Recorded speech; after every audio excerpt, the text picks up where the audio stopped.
삶의 지혜 가운데 하나님이 가정에서나 교회에서 주시는 지혜는 잠언서 지혜의 보고에 말씀하시기를 그 누구의 사연을 듣기 전에 자꾸만 끊고 말하는 것은 미련하여 네가 욕을 받을 것이라고 13절에서 말씀하고 있습니다. 우리 한번 다 같이 봉독하도록 합니다. 사연을 듣기 전에 대답하는 자는 미련하여 욕을 당하니라. 아멘. 이 말은 무슨 뜻일까요? 가정에서 가족이든지 아니면 교회에서 교인이든지 사회에서 누구이든지 우리가 대화할 때는 내가 말을 많이 하지 말고 조금 더 끝까지 들으라는 것입니다. 그래야 하면 미련한 사람 혹은 욕을 맞는 일이 엄청 줄어들 것이라고 하나님의 말씀인 성경이 증거해 주고 있는 것입니다. 그런데 우리는요, 계속해서 대한민국에 살면서 좋지 않은 학습 효과를 받고 있습니다. 사회 각 분야뿐만이 아니라 심지어 정치하시는 권력이 있는 분들도 오직 자기 말만 합니다. 자기 그룹의 뜻이 진리라고 이야기합니다. 그것을 계속 우리는 사회와 정치 속에서 배워가지고 우리가 교회에 들어와서도 혹은 내 가족들에게도 은연중에 그것이 학습이 되어서 내 말이 옳은 거예요. 내 주장이 절대적으로 진리예요. 그래서 상대방이 무엇을 이야기하려고 하더라도 그거를 생각하고 들으려고 하지 않고 저 사람이 이렇게 하면 난 이렇게 대답할 거야. 저 마누라가, 저 남편이 이렇게 이야기하면 나는 이렇게 대답할 거야. 먼저 무엇을 대답할 것부터 생각하고 있는 거예요.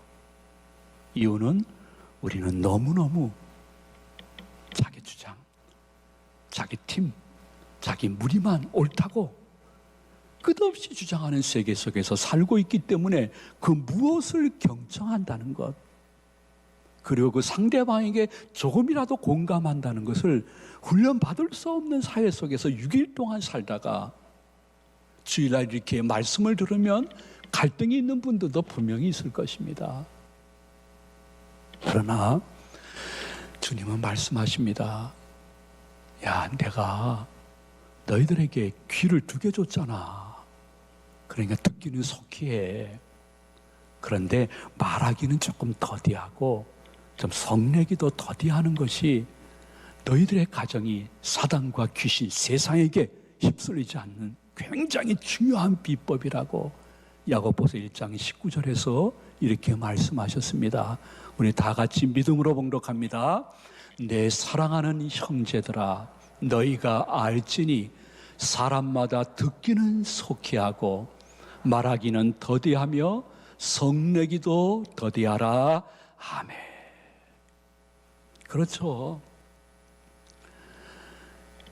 우리가 내 영원히 불멸하는 영혼이 구원받는 데는 우리의 노력과 훈련이 전혀 필요 없습니다.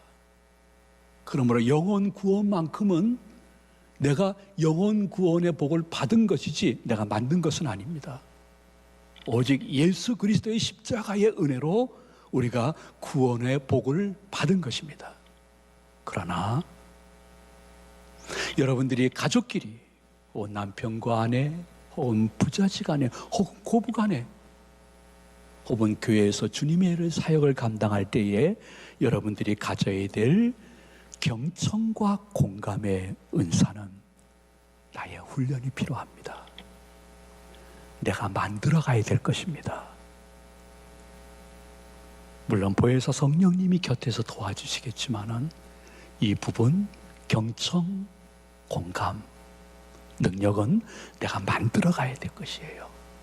이거 점점 만들어가면 여러분의 부부 사이에 혹은 부자간에 혹은 고부간에 있는 아픔들 혹은 교인들 가운데 아이고 나는 그분이 2부 예배 참석하기 때문에 얼굴 보기 싫어서 3부 예배 지금 드리고 있어요. 이렇게 얘기하는 것들을 조금이라도 줄일 수 있는 것은 한평생 살아가면서 하나님 때문에 시험 드는 사람은 없습니다. 사람 때문에 시험 드는 가정 혹은 교회 생활이 확 바뀌지는 않지만은 적지 않은 부분들이 점점 긍정적으로 바뀌면서 성경 말씀은 진리구나. 경청과 공감, 훈련 끝에 있어지는 작은 천국의 은혜를 여러분의 공동체와 가정에서 받으시는 축복이 계시기를 축원해 드립니다. 물론 우리는 목사님께 저도 대답은 합니다. 공감합니다. 경청합니다 할지 모르겠지만 우리는 익숙한 사람끼리 가정과 교회에서 영혼 없는 대답을 할 때가 너무 많습니다. 듣기는 듣고 대답은 하는데 그 안에 영혼이 포함되어 있지 않는 것입니다. 그냥 대답하는 것뿐입니다. 혹은 그 누가 나한테 이러한 섭섭함과 혹은 좀 도와줌을 이야기했을 때 내가 그 순간이나 그 하루가 지나도록 혹은 며칠이 지나도록 거기에 대답하고 싶은 마음이 없이 침묵으로 일관하는 것은 분명히 하나님 편에서는 언어 폭력일 것입니다. 나는 아무 말 안 했다니까요. 나 공격 안 했어요. 하지만은 부탁을 한 사람에게는 마음의 상처와 그리고 분노가 시간이 지나면 더 가중되는 것은 부인할 수 없을 것입니다. 남편이 자신의 잘못을 고백하지 않았지만은 그럼에도 불구하고 내가 잘못한 거야 하면서 설거지 하는데 와가지고 설거지 도와줄까? 이거 내가 쓰레기 갖다 버려줄까? 하는데 뒤돌아보지도 않고 고개 한번 끄떡하지 않고 그날 밤을 보내는 것은 영혼 없는 대답이라고 볼 수 있습니다. 아내가 그럼에도 불구하고 인터넷에 빠진 나에게 늦은 밤에 간식을 갖고 들어왔는데 내 게임을 방해한다고 뒤통수로 거기 놓고 가라고 쳐다보지 않는 모습이 우리들의 자녀들이 그대로 본받고 있는 것입니다. 여러분들이 기억할 때에 그런 말씀 해본 적 있습니까? 이 녀석이 누구 닮아가지고선 이렇게 하고 있단 말이야. 야, 이 녀석아, 넌 누구 닮아가지고 엄마냐 아빠냐? 못된 녀석 같으라고. 아닙니다. 나를 닮은 것입니다. 걔네들은 붕어빵입니다. 여러분들은 어떠한 자녀의 유산을 남겨주고 싶습니까? 전 교회에서도 마찬가지라고 생각합니다. 교회에서 여러분들이 경청하고 공감하는 훈련을 받게 되어지면 그 누가 여러분에게 인사할 때에 그렇게 인사를 받을 수는 없을 것입니다. 물론 분명한 것은 인사를 제대로 안 받는 분은 자기가 제대로 안 받고 있다는 걸 모르고 있습니다.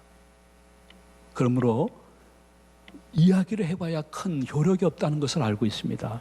그럼에도 불구하고 여러분들 그 누가 나에게 교회 안에서 인사를 하게 되어지면 여러분들도 반갑게 인사를 하고 단 한마디라도 한번 안부를 물어볼 수 있는, 근데 인사하는데도 같이 인사도 하지 않고 눈도 마주치지 않고 그냥 스쳐 아무 말 없이 지나가는 것은 굉장히 상대방의 마음속에 저분이 저 집분이 맞나?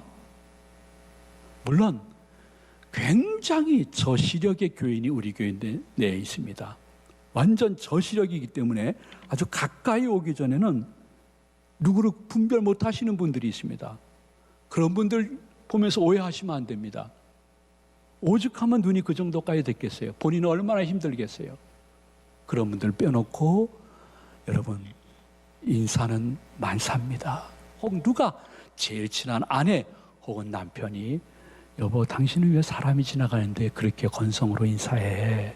같이 인사해야지 하면 성령의 음성으로 듣고 인사가 회복됨으로 경청과 소통과 공감이 회복되어지는, 그래서 그분 만나면 인사하는 것이 즐거울 수 있는 그러한 성화와 성숙의 성도님들 되시기를 소망을 드립니다. 또 저는 그렇게 생각합니다. 교회 내에서 여러분 대화할 때에 한국말인데 도저히 이해하지 못할 말, 통역이 필요할 정도로 이해할 수 없는 말로 말하는 것, 이젠 좀 고쳐야 됩니다. 왜냐하면 너무 자기가 말을 계속 주장하다 보면 상대방은 이게 무슨 말씀이시지? 나보러 어떻게 하라는 것이지? 이해가 잘 안 되는 거예요. 저는 어떠한 교인들이 어떤 때는 1시간 동안 저한테 이야기를 하십니다.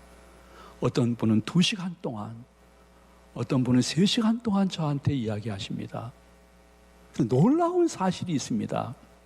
짧게 요약해서 이야기하시는 분보다 3시간 저한테 계속 이야기하시는 분의 의견을 종합하기가 너무 힘듭니다. 여러분, 한번 어느 분의 이야기를 답변만 네, 그렇죠, 맞습니다 하면서 여러분 한번 들어보십시오. 여러분 1시간 듣기도 힘들 것입니다. 근데 잘 모르겠어요, 무슨 뜻인지. 그래서 더 오해를 제가 받습니다. 그러나 여러분, 하나님께 기도하시면 되는 것인데요, 내가 단 2, 3분만 얘기해도 상대방이 경청하고 공감할 수 있는 말을 할 수 있는 그러한 은사도 기도하는 사람에게는, 기대하는 사람에게는 하나님이 주시고 사용하는 복이 있을 줄로 믿으시기를 바랍니다. 가정이나 교회에서 가정주의를 맞이해서 우리가 마음속에 간직해야 될 하나님의 세미한 음성은, 상대방이 제일 힘들어하는 것은 단답형 대답입니다. 물론 말하기 싫어서 내가 말하지 않는 것입니다. 그러나 여러분 기억해 보십시오. 하루 종일 일주일 내내 정신없이 바쁘게 돌아다니다가 나중에 저녁 때 남는 사람이 누굽니까? 가족입니다. 여러분, 한쪽이 먼저 세상을 떠나신 분들 이해하고 들어주시기 바랍니다. 자식들도 크면 다 떠납니다. 내 곁에 남아있는 것은 늙고 병들었지만은 내 아내, 내 남편입니다. 그리고 내 마지막 순간까지 내 변과 오줌을 곁에서 그럼에도 불구하고 깨끗하게 받아줄 사람은 내 아내, 내 남편입니다. 남는 것은 가족이요, 우리 부부입니다. 지금의 그 감정을 추스리지 못하고 단답형으로 얘기하는 것은 너무너무 힘든 지금 그 상태가 지속되는데, 사단은 너무너무 기뻐하시면서 미소를 짓고 있는 것을 혹시 보고 계시는지 모르겠습니다. 교회에서도 마찬가지입니다. 단답형으로 대답하면 이거 하라는 것인지 하지 말라는 것인지 알지 못합니다. 상대방은 때로는 다른 사람이 이야기를 하고 있는데 자기는 계속해서 핸드폰을 보고 있든지 딴 곳을 바라보면서 다른 표정으로, 관심이 없다는 표정으로 여러분이 있는 모습이든지, 상대방이 이야기할 때 두 손을 주머니 속에 집어넣고 다리를 흔들면서 조금은 건방진 표정으로 서 있는다든지, 기타 등등은 정말 경청과 공감의 능력이 그 직분을 받았어도 부족한 모습이라고 생각 아니할 수 없습니다. 모든 아픔은 다른 사람에게 있다고 하지만은 실제적으로 내가 만든 부분도 적지 않게 있습니다. 늘 마음속에 기억해야 될 것은, 아버지 하나님, 저에게 다른 사람의 이야기를 좀 더 들을 수 있도록 제 입을 막아주세요. 그래야 미련하고 욕되지 않는 삶을 살 것 같은데요. 주님, 저는 다른 사람이 이야기하면 조금은 공감할 수 있도록 저에게 마음을 열어주세요. 오늘 밤 그 마음으로 잔다 할지라도 내일 아침에는 공감해서 한밤 잔 것이 더 유순한 말로 바뀔 수 있도록 이렇게 도와주세요. 주님 말씀하셨잖아요. 기뻐하는 자들 앞에서 내가 어떠한 감정이 있더라도 좀 같이 기뻐하고, 우는 사람 앞에서는 내가 어떠한 감정 속에서라도 같이 우는 모습을 보여야 될 가족, 교인들이 아니겠습니까? 우리는 조직체가 아니고 공동체인데 하시면서 로마서 12장 15절에서 우리의 이 영성을 이렇게 말씀해 주었습니다. 우리 한번 다 같이 봉독하도록 합니다. 즐거워하는 자들과 함께 즐거워하고 우는 자들과 함께 울라. 이 공감의 은사가 이 시간 영상이든 본당이든 성령의 도움으로 여러분 속에 들어가고 여러분의 거룩한 훈련이 되시기를 축복을 드립니다. 그런데 경청하고 공감하는 데는 7가지의 기준이 있다고 합니다. 여러분 굳이 암기하려고는 하지 마세요. 그냥 드러나 보세요. 공감의 7가지의 원칙은 제일 먼저는요, 좀 더 듣는 거예요. 그리고 어떠한 말이라 할지라도 순간 주님 공감하고 싶습니다. 공감의 은사를 개발하는 거예요. 공감이라는 것은 그 대화 속에 내가 조금 작아지고 상대방의 주장과 뜻에 내가 조금이라도 마음문을 열어보기 시작하는 거예요. 그것이 경청과 공감이에요. 그리고 3번째는요, 저분이 저렇게 말하는 의미는 무엇일까? 왜 저렇게 말씀하실까? 이걸 한번 헤아려 보는 거예요. 4번째는 저분이 나한테 듣고 싶은 말은 무엇일까? 이게 4번째예요. 여러분도 이런 적 있을 거예요. 아내가 운전하고 가는데 갑자기 큰 사고가 날 뻔했어요. 칼치기로 끼어들어서.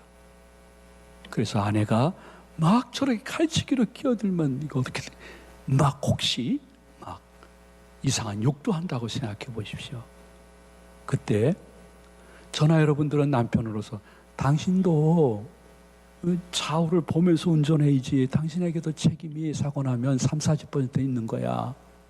그러면 여러분들은 100번 다 아이고 내 남편이 내 남편인지 남의 편인지 모르겠다고 하는 말을 들어봤을 것입니다. 그때 아내가 원했던 것은 사고의 몇 %를 원했던 것이 아닙니다.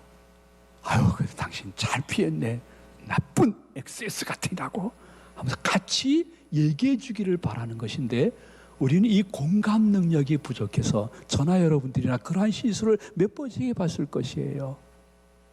저분이 나에게 원하는 말은 무엇일까? 암기할 필요 없어요. 조금 더 듣는 거예요. 이제는 공감할 수 있는 것. 그럼 왜 저런 말을 하실까? 나를 통해서 듣고 싶은 말은 이 아내, 이 남편, 이 자식에게 무슨 말을 듣고 싶어 하는 것일까? 하면서 여러분 기도하면요, 기도 후에 내가 하는 말은 내가 하는 말이 아니라 보혜사 성령님이 나에게 주시는 말이라는 사실을 마가복음 13장 31절은 21절은 이렇게 말씀하고 있습니다. 우리 다 같이 믿음으로 봉독합니다. 사람들이 너희를 끌어다가 넘겨줄 때에 무슨 말을 할까 미리 염려하지 말고 무엇이든지 그때에 너희에게 주시는 그 말을 하라. 말하는 이는 너희가 아니요 성령이시니라. 아멘. 꼭 묵상으로라도 기도해야 돼요. 그리고 성령님 저에게 말씀을 주세요 하고 말할 때는 네가 말하는 것이 아니라 나 성령이 너에게 말하게 하는 것이다. 그러면서 6번째는 비웃음이 아닙니다. 어떠한 순간부터는 여러분이 얼굴의 표정을 풀고 작은 미소라도 띠면서 이야기하는 것이 참 좋습니다. 여러분이 가정이든 교회이든 그 어떠한 일에 대해서 너무 심각하게 날카롭게 대화하게 되어지고 미소가 없으면 말투가 나중에 전투가 될 것입니다.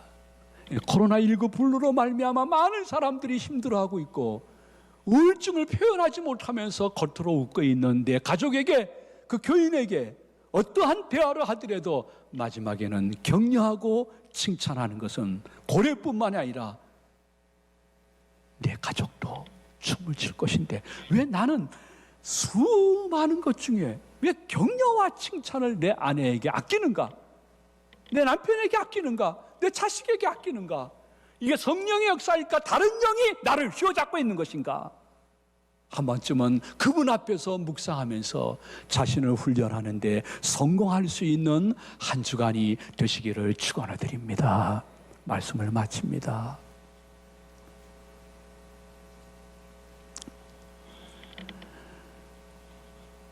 저는 올해처럼 교회 일이 여러 모양이 닫혀서 아침을 혹은 저녁을 집에서 많이 먹어본 적이 없습니다. 가만히 보니까 내가 삼식이나 아니도 이식이가 되고 있는 것이에요. 아, 참 이렇게 평생 집에서 밥을 많이 버는, 우리 아내는 정성으로 밥을 차립니다. 근데 그 김하고 굴을 이렇게 국으로 만들었더라고요. 김이 있는데 굴이 들어가니까 참 맛있어요. 근데 좀 짜요. 근데 전 짜다는 말을 거의 안 합니다. 아주, 아니 세상에 이러한 김을 어디서 구했냐고. 참 맛있네. 참 이 재료가 좋은 것이 아니라 당신이 잘 끓여서 그런 것이라고 이야기하면 좋아합니다. 근데 짰습니다. 그래서 짠 걸 이렇게 먹고 있는데 격려와 칭찬했어요. 이거 재료가 좋아서 그런 거 아니라고, 당신의 음식 솜씨가 좋은 거라고. 그러니까 저희 아내가 그랬습니다. 좀 짜죠? 그러는 거예요. 이제 실토하는 거예요. 좀 짜죠? 제가 보기에도 좀 짰어요. 아니 안 짜다고. 딱 내 입에 맞는다고 하면서 그 국을 바닥까지 다 훑어먹었습니다. 여러분, 저는 돈은 없습니다. 그럼 명예도 포기했습니다. 그리고 은퇴를 앞두고 있지만은 저는 늘 마음속에 감사한 것이 있습니다. 그것이 무엇이냐 하면 그 목사의 가정에서만 할 수 있는 이야기입니다. 그거 해봐야 돈도 없고 명예도 없고 권세도 없고 가지 남은 날이 바람 잘 날이 없는데, 아니 내 딸은 스스로 자기가 목사 사모 되겠다고 해서 지금 목사 사모의 길을 걷고 있어요. 우리 아들은 자기가 어느 날 스스로 나는 신학교 가겠다고 하면서 지금 어느 교회 담임 목사를 하고 있어요. 저는 목사로서 일평생 살면서 내 자녀가 사모가 되겠다, 목사가 되겠다 하는 것이 저한테는 최고의 축복이고 부고 행복이에요. 자녀들이 엄마 아빠 보면서 난 절대 목사 안 돼, 난 절대 사모 안 해 하지 않은 것이 평생 감사해요. 여러분들 자녀들이 안 보는 것 같으면서 보고 닮아가고 있습니다. 나는 내 주장이 강하고 가만히 있어! 이렇게 얘기하지, 가족의 대화를 다 막아버리는 사람인가? 그게 권위일까 권위주의일까? 나는 조금이라도 나를 낮추고 비워서 상대 가족의 의견과 주장에 대해서 받는 마음이 있는가, 공감하는가, 그렇지 않은가? 저 사람이 왜 이 얘기할까? 듣고 싶은 말이 무엇일까? 나는 생각나는 대로 말하는가, 기도하고 성령이 말씀하게 하는데 말씀을 하고 있는가? 나는 대화 속에 미소가 있는가? 칭찬과 격려가 있는가? 한번 생각하며 나를 만들어가면 여러분들은 어느 날 내가 아니라 가족이 이렇게 얘기할 것입니다. 너무너무 좋아요. 집에 들어오고 싶어요. 교회라고 하면 그렇게 변화된 여러분들 곁에 내가 있다는 것이 그 사람에게 자랑이요. 그분과 잠깐 대화한 것이 오늘 하루의 기쁨이 될 수 있는 성숙한 복의 근원이 될 수가 있습니다. 설교를 죽도록 준비해 봐야 교인들이 실천 안 하면 헛수고 하는 일입니다. 사람은 두 종류가 있습니다. 첫 번째는 생각하기 위해서 멈추는 사람이 있습니다.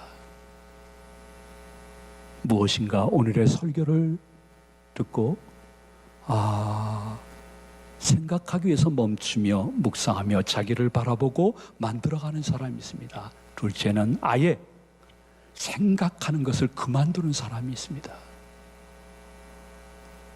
설교는 설교고 나는 나야.